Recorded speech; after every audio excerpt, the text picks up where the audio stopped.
Hey guys, and welcome back to our latest review.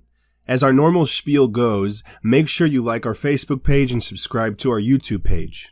As always, this review will be spoiler free, so you can check it out before you see the film and it won't ruin it for you.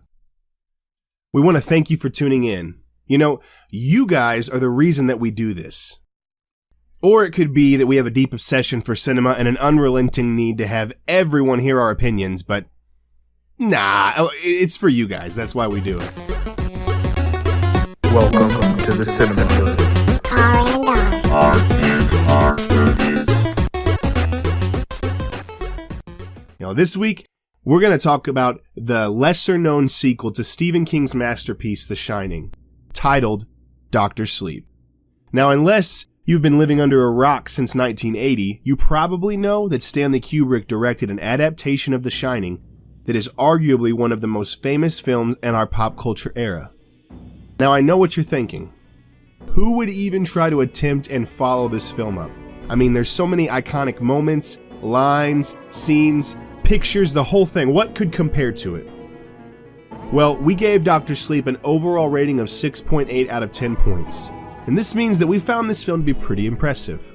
Now, it comes nowhere near the ranks of The Shining in our opinion, but this film can definitely and certainly stand on its own. Now, in order for us to dive into this plot and maintain our spoiler-free commitment, we will have to omit some serious information, guys. Okay?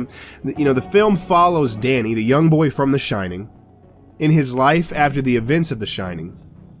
And basically, after tons of backstory, we end up in today's time where we see that there are tons of people who have the ability to shine just like Danny does. Now, our antagonists are a group of gypsies that hunt people with shining abilities and feed on their power. Now, we'd love to tell you more. I'd love to tell you all about the story and what it breaks down into, but we can't do that because it will spoil too many details. Just know that this is a pretty strong story.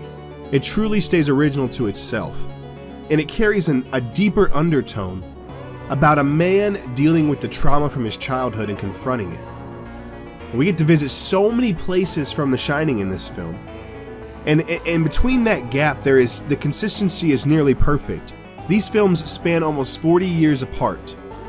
And you expect there to be gaps, but this film constructs it flawlessly. Our characters see all kinds of different development throughout the film. However, the film lacks reasoning and motivation behind these developments. We experience several jumps in time that seem to skip over details to fill in these gaps. Now, generally, in an adaptation from a novel like this, it's due to the book having so much information that the movie just doesn't have enough time to cover it. But still, there seems to be some gaps in the film. The very few low points, but one of the low points we would mention is the score, probably. The Shining had a nearly constant score to the point where it was almost annoying. But this film doesn't hardly have a score at all. It gives a remixed version of the original score, but it really lacks its own original piece. Now, the visuals, that's something to talk about. It's hard to compare anything to a Kubrick film, but this crew truly puts the work in. As previously stated, the consistency here is truly remarkable. It covers a wide range of its own original shots and cinematography, Dr. Sleep does, but it also takes shots from The Shining directly. Some scenes are the exact same sets from The Shining, but done in a way that you wouldn't notice if you weren't paying attention. The camera shots have tons of hidden Easter eggs if you watch closely. I'm sure this is a film that we'll have to watch multiple times to catch all of the detail that's put behind it. And if you're any kind of familiar with Kubrick films, such as The Shining, it's a film you have to watch multiple times because there is so much depth to every piece of it. We also have to mention the spectacularly on-spot face aging technology, and you could hardly tell it was CGI. It gave the ability to tell this story without having to break the timeline. And it's truly one of the most impressive parts in my opinion. Overall, this is definitely worth your view. If you're a die-hard Kubrickonian, just know that this film will never quite live up to the expectation. However, it is a truly solid sequel that pays tribute to its predecessor nearly perfectly.